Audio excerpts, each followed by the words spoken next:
Does that work? Does it ever work for anyone to reduce anyone's desire for anything because we refuted logically that his object of desire does not exist? I mean, is that a viable way of... It's a good question. I mean, I suppose, like, first logical, that's just the first step. But then again and again, you remind yourself, when you see this pleasant object, it feels so pleasurable. And then to think, wow, it's only pleasurable in relation to something worse. Like if in that moment, or maybe going back to when it felt so solid. So that definitely has an effect on next time you perceive it, you go, wait, I'm not going to be fooled by it. Yes, it appears that way. You know, like an optical illusion. The first time is like an optical illusion of a snake, and you go, oh, snake. And then the next time you remember, oh, it's just an optical illusion. And then when this fear, you go, ah, wait a minute. So I think the emotional response will be weaker, but I think you should not start with the strongest pleasure. Because the stronger the pleasure, the harder it is to do that. So in this case, Corsa would probably not be a bad idea. But people would usually start with unpleasure.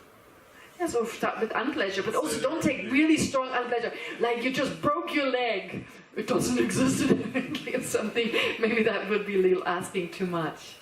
But you know, it is said that once you realize emptiness directly, you actually don't feel pain in the way we do, because there's no longer the sense of like, there's real... So they recommend, if you want to give up your body, of course you can do it before that, but to be really safe, to sacrifice your body, do it once you realize emptiness directly. That's what Chandrakirti says. Sacrifice to who? To what? To whoever you want. But they don't they do it with them? They kind of...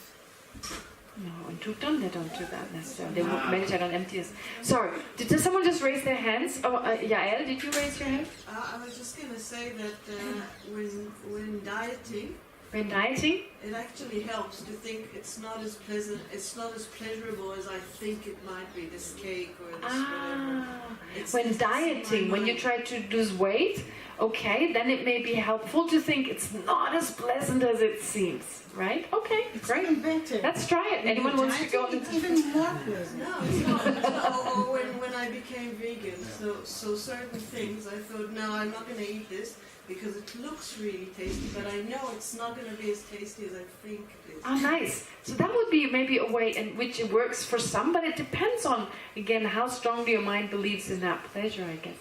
I don't know. I've not been dieted. I've never dieted with this in mind. Would it work for it's like something like anxiety? Like anxiety is displeasure, right? You think that you're afraid of something, right. you're having displeasure, and somebody's telling you, well, it's not real. No, not someone else telling you is not as helpful as you yourself telling you. Yourself fine, but then your motivation to getting there is very high.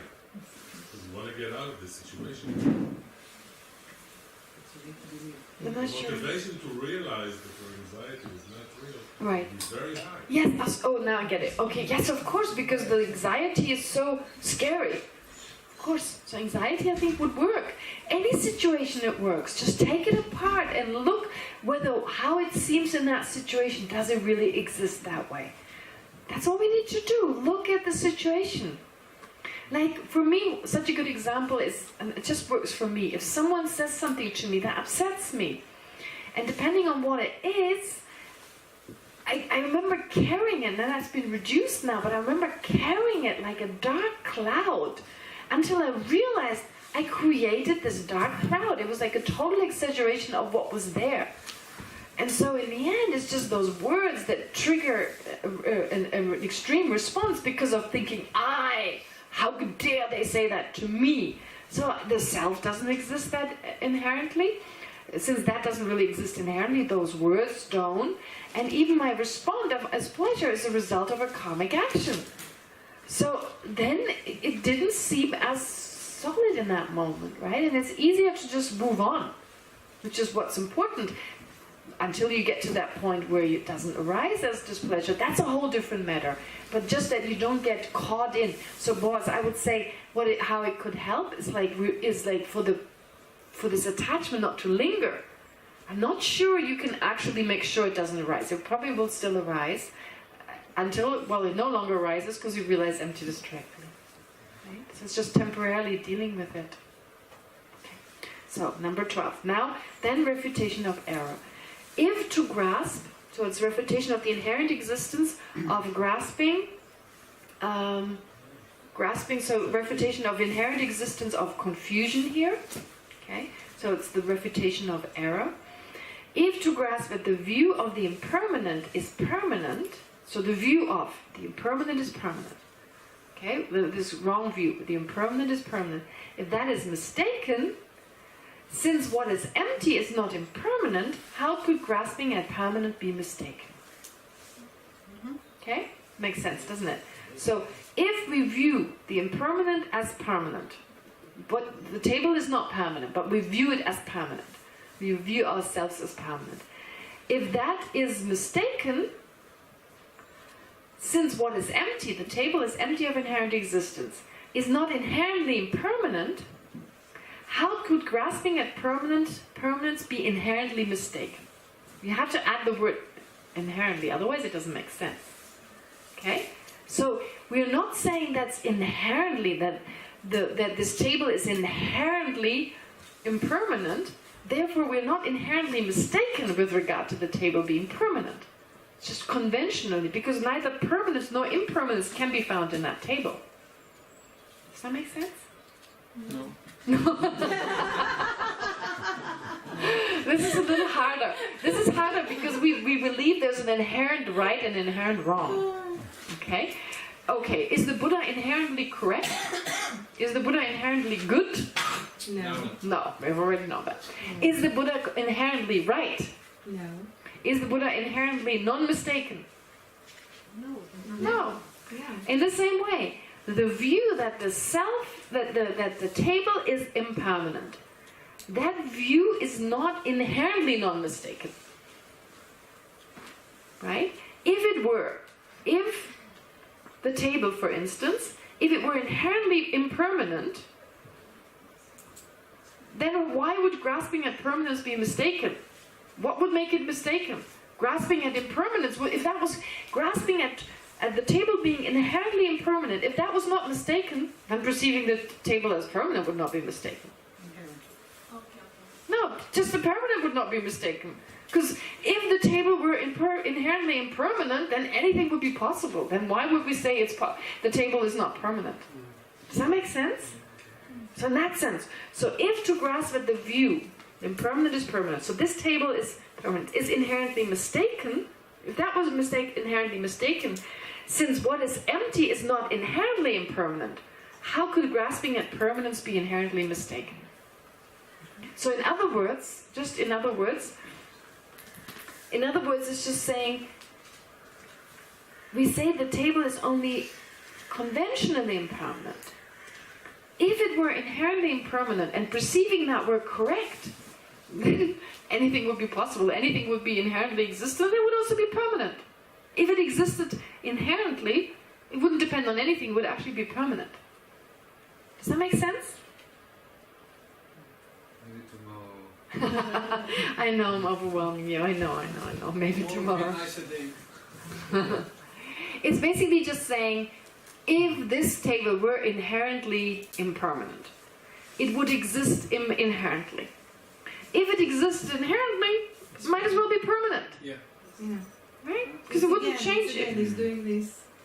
Yeah, it's going like, it's kind of saying, well, inherently means it doesn't have causes and conditions. Why would it change? It depends on what would it change. It exists inherently because it's inherently impermanent. So it's like saying, if you don't understand emptiness, you might as well think that it's permanent. But I don't think it's, it's maybe it's just a way of saying. Because No, you might as well. It's not saying this. Then it also becomes correct to say, if you think it's inherently impermanent, you're saying this impermanence can be found, it's inherently, then the table exists inherently. So if you agree, if it exists inherently, then it's not dependent on anything, so why would it change moment by moment? It would be permanent. So if you agree that it's impermanent, Yeah, inherently impermanent. Inherently if impermanent. you agree that it's impermanent, you're bound to agree that it's empty. Yes, exactly. If you say it's impermanent, then it cannot be inherently impermanent because it lacks inherent existence, because it changes all the time. If you say it's inherently, you see, this is our problem. We go from, okay, the table doesn't exist inherently, but impermanence, emptiness itself, that exists inherently. Right? With that which we need to realize, now that becomes a little bit more real. His Holiness the Dalai Lama doesn't exist inherently as a bodhisattva? Whoa. Geshe Thupesa once said that. You know, we revere His Holiness a lot, in Dharamsala in particular. I mean, it's everything goes around His Holiness.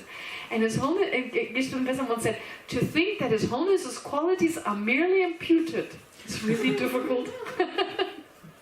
It's really difficult to say they're merely imputed. It's much easier to say that my bad qualities are merely imputed.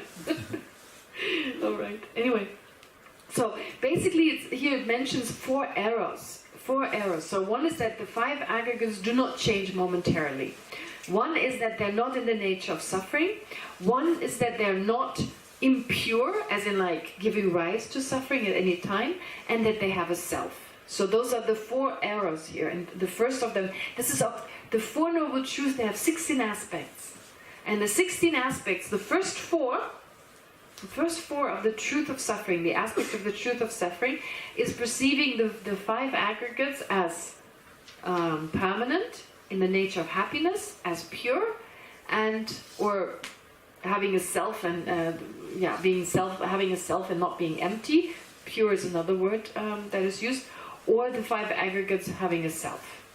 Okay, so anyway, never mind. Don't need to go into those. So this is just one of the views. I can see Shaka going, taking a deep breath. Okay, all right. So, and then it says in 13, if you read the commentaries, it would definitely be helpful, because of course you're missing out on bits. But I just want to give you a tiny taste. That's it. I'm like in a supermarket giving you a piece of cheese. You still have to buy the cheese. Okay? Is any of the commentaries translated? Pardon? Is any of the commentaries? Yeah, Lama Tsongkhapa's commentary has been translated. Ah. No, but the Palita has been translated up to until chapter 15. Yes, but it's not published? No, it was only for the teachings of His Holiness. It was, and it still needs to be corrected. Oh, the clear word. It's in the process of the. No, the Madhyamika Avatara also for the FPMT course and for the. Madhyamika Avatara is not the word commentary of It's the meaning commentary. It's the meaning commentary, but you want the word commentary. It's better. Oh, so the clear words. Yeah, the clear words. So okay. So I don't think the only parts of it, but it's. People are working on it. Okay. So if to grasp that the view of the impermanent is permanent is mistaken, since what is empty is not impermanent, how could grasping at permanence be mistaken? If to grasp that the view of the impermanent is permanent is mistaken, again, inherently mistaken, why is grasping at the view what is empty is impermanent not mistaken?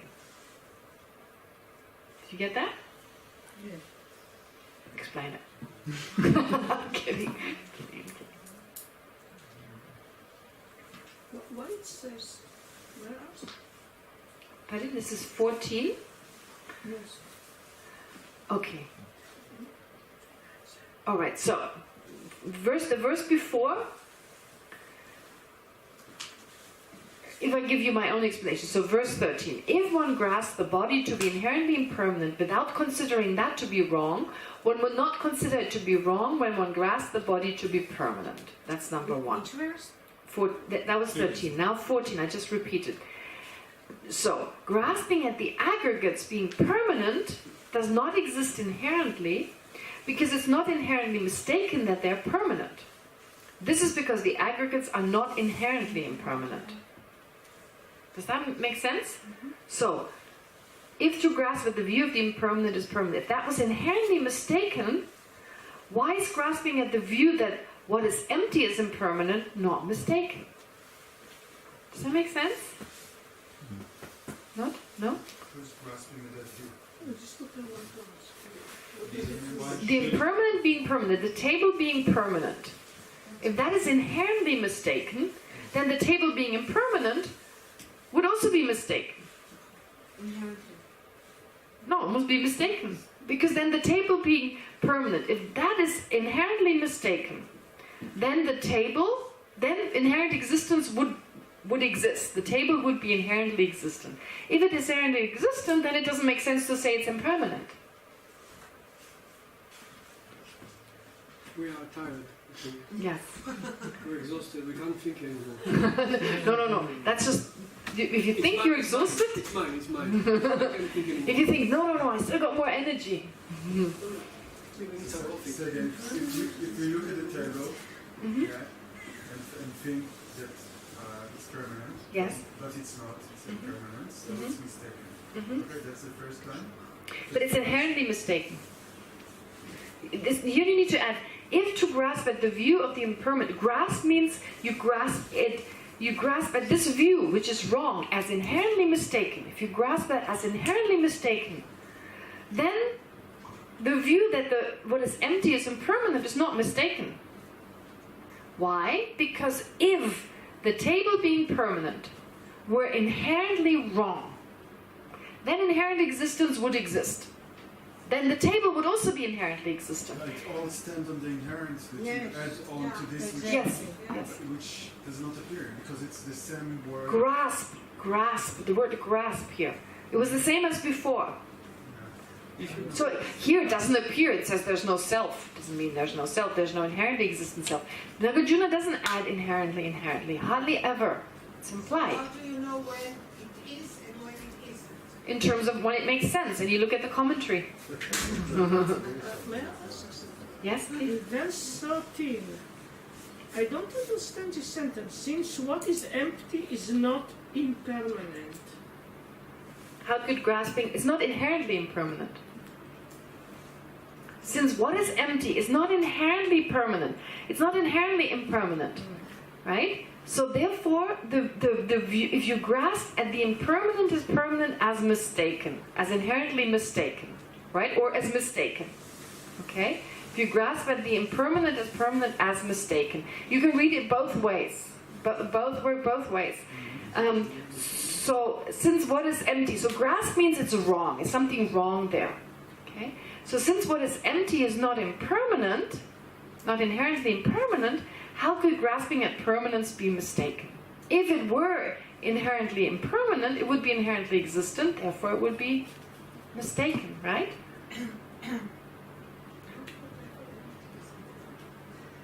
Or, with regard to verse 14, So this is like two negatives in this sentence. Not impermanent. it means permanent. It means Not impermanent, but it means basically what is empty is not inherently impermanent. Sorry, the not here means it's not inherently impermanent. Honestly, they do this on purpose. They do this on purpose. Oftentimes, it makes you think. If it was too obvious, some of those verses, I think it's done on purpose just to, like, even though with verses 10 and 11, it's not a straight. When we first read it, it's like, what? Like, oops, there seems to be something slightly wrong. Almost like there's a slight mistake. Small jump. Yeah, like a small jump, for instance. But then when you read more thoroughly, which that's the whole point, being more thorough about it. Yeah. So if we don't go through it, you're not ever going to take this text and start meditating on it, are you? It's one of those books you put on the highest shelf, right? You put a candle in front of it, but you never really read it. It's No, we just- wait for the commentaries to first. Right. But even then you probably won't, because the commentary is this thick, and who's going to read a book this thick? Honestly. Right? That's our problem. We're so busy with other things. Samsara keeps us busy. No, I'm kidding. But, right, it is, I mean, it's overwhelming, it's dry, etc. If you really want to understand emptiness, we need to go through those, right? I mean, no pressure. Actually, what Nagarjuna does is he puts a sentence, what is empty is impermanent, is it not mistaken? And then you have to find out if you put inherently in or not. Yes, exactly. It has to make sense That's to what you. he does. He does a quiz. Yeah, it's like a quiz. It's like what you have in the newspapers, you know, like Is it Sukodo or mistaken something. not? If you put inherently, it is. If it's not, then don't put inherently. Then it's okay. נגענו למה נסגר? זה מה שנסגר. מקבלים פרס כשפותחים את התשבץ. All right, I'll say again, I wrote like just a summary of it, whether that's helpful or not. Okay, in terms of 14, grasping at the aggregates being permanent does not exist inherently. Okay? Grasping does not exist inherently? Grasping at the aggregates being permanent does not exist inherently because it's not inherently mistaken. Because it's not inherently mistaken that they are permanent. This is because the aggregates are not inherently impermanent. Okay? Which is why, if to grasp at the view of the impermanent is permanent is inherently mistaken, why is grasping at the view what is empty is impermanent not mistaken? I don't know how else I would take it. I would read this, because to grasp at the view of the impermanent is permanent is mistaken. It is mistaken in actuality, but here it's implying if that were mistaken, and that means you're wrong, so it could only be inherently mistaken. What else would you say? He's saying, if you say that, if you say the first two lines, but we say that is mistaken, this would be the absurdity. Well, if there's an absurdity, the first two lines must be wrong. If it's wrong, the only way it could be wrong is if we add inherently mistaken. Right? So if it's inherently mistaken, why is grasping at the view what is empty is impermanent not mistaken? Then that would also be, because then there would be inherent existence. That which is empty would not be impermanent because it would exist inherently. Because it's inherently mistaken to say that the table being permanent is, because the table is permanent, saying that would be inherently mistaken. If it were inherently mistaken, the table would also be inherently impermanent. And again, if it's inherently impermanent, then why is it not wrong to say what is empty is impermanent? Why would that not be mistaken? I think that he's talking to... only in chapter 23. He's adding those words, no. We did it before, but you did it effortlessly before. We said again, there's no self, there's no selflessness. We said that before in other chapters, right? But we never doubted. We knew which self we were talking about. No, we're not talking about the conventional self. All right, maybe just leave 13 and 14. Think about it again. You just need time. You sit down, cup of tea, okay?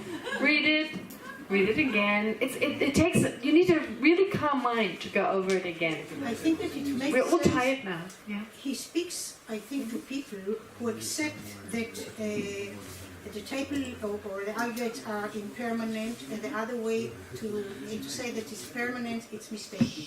And also empty is permanent, and to say the other way is mistaken. So he says, if you don't accept emptiness, everything were to be inherent, nothing would make sense. It would be mistaken to put it this way or this way because it's not existing inherently. That's all. Well, he's basically saying, unless we understand impermanence, then we don't just look at the table, we don't just look at persons as inherently. You see, our problem is that we perceive phenomena, we only focus with regard to emptiness on person, car, and that's it. We don't look at our mistakes. When I say this is mistaken, do I feel this is inherently mistaken? Do I feel this is inherently wrong? Right?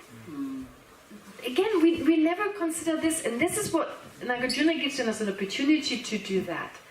To also look like right and wrong, correct, and you see, when we come to Buddhism, okay, we may see, okay, so Buddhism is the right system. It seems to be inherently right.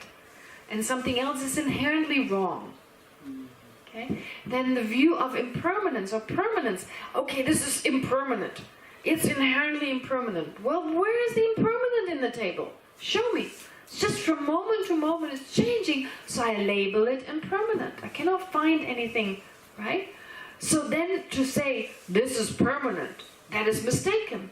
That mind is mistaken. Again, it seems the mind is so intrinsically mistaken, but if I look for the mistake or the being wrong, I don't find that.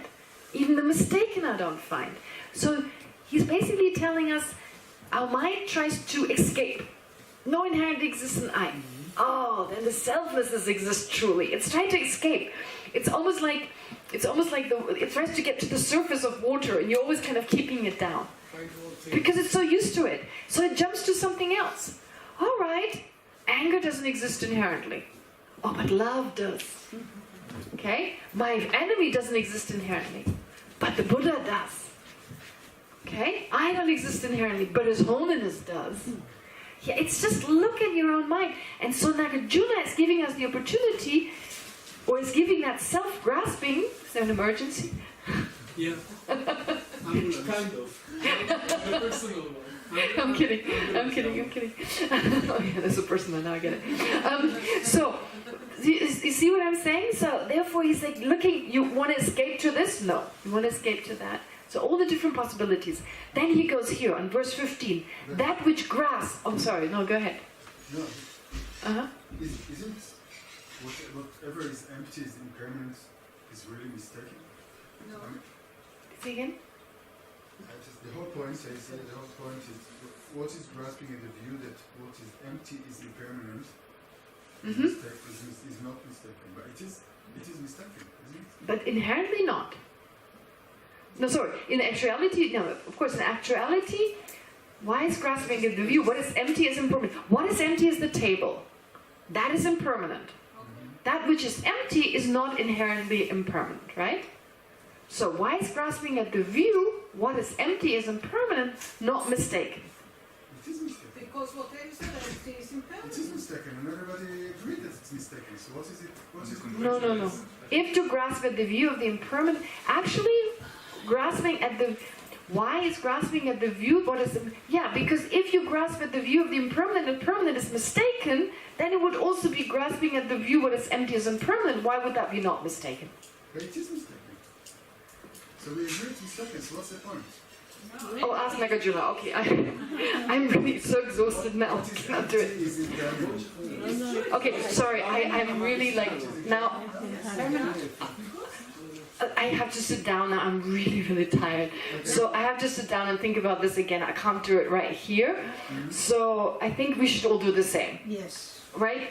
Right now, I'm really not getting at it right now. So I really need to sit down and take my time. But let's just go and do the rest. At least a little bit further. Okay? Because this is... Oh well, it gets harder as we continue. Vale? Isn't it actually when you said it when on the from the ultimate truth point of view, when one is meditating on emptiness, or one is understanding emptiness, right. There is no view to grasp it. Now we need to be able to understand why on the ultimate level, on the ultimate view, all views are disappear or not existing. I think this is what he's trying to do, to help understand why, although things exist, these views exist conventionally, on the ultimate level they do not exist when one is really analyze them, trying to get the final or the ultimate way of analysis. They don't stand, they cannot stand analysis. Mm-hmm. Yes, so it goes like one view at a time. So the view is... all right. Each view cannot stand analysis, and then he's doing also this analysis, each mistake, and in then Geshe says, each mistake, each view, each phenomenon is nothing yeah, but the point is no view can stand analysis. This is why nothing can be inherent or ultimately stand analysis. Nothing we can say, okay, this is correct. Yeah, so like inherently, it's kind of saying like grasping, the moment you grasp at something, you grasp at inherent existence of it. So we grasp at everything, but we still think this is right and this is wrong. But in both ways, we're actually wrong. So now that I read it again, so 14 I think is really saying, either way, the moment we think it to be inherently like that, we're wrong. So in that sense, yeah, that would make sense. So if we grasp at it as inherently this, inherently that, we have the sense of this is good, this is bad, but in the end there is no good or bad, as in like an inherently. So the moment we grasp, we have a problem. I think, is that what you were trying to say? I guess, I don't know. Anyway, so right now, just from what you've said, I can see that there. But like I said, I just need a moment to just read it more quietly. And let's just move on to the next verse. Okay? Yeah, so you're right. I mean, we can go on and we can discuss it further, but I just want to give you some more impressions of what the argument he goes into. So verse 15 he says, Well, grasping itself doesn't exist, right? When we say grasping, even grasping, so